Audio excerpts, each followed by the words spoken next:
The American Red Cross is putting out a call for help ahead of Hurricane Ian recovery. The organization in desperate need right now of volunteers. They're holding expedited training sessions to get people down to Florida as quickly as possible. News 2's Tori Gessner joining us live to explain the whole process and why Tori, they really feel this call to help.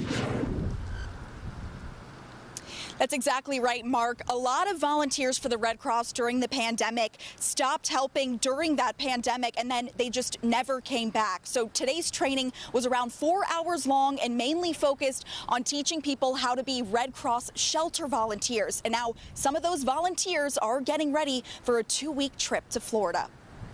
They're often the first people there when disaster strikes. You know them by their red vests.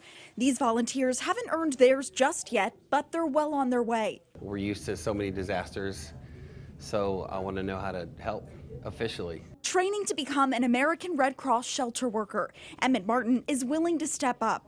I've lived through a lot of tornadoes, but I think the key is just having people down there to help who are trained to know how to help them.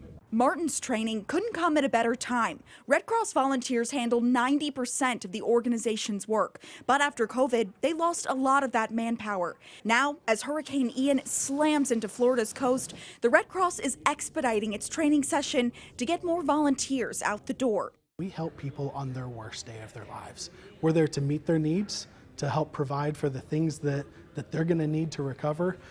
And there's nothing, I think, more meaningful than dedicating our work, our time to something like that.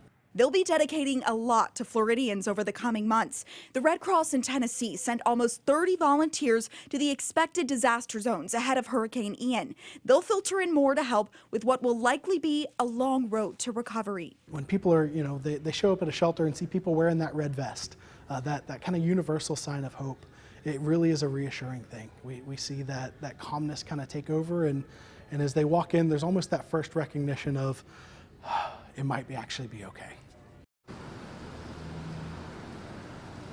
Now, if you missed today's training session, don't worry, there are many others happening all throughout the week. We posted those and details on how to donate to the Red Cross on WKRN.com. Live in Nashville, Tori Gessner, News 2.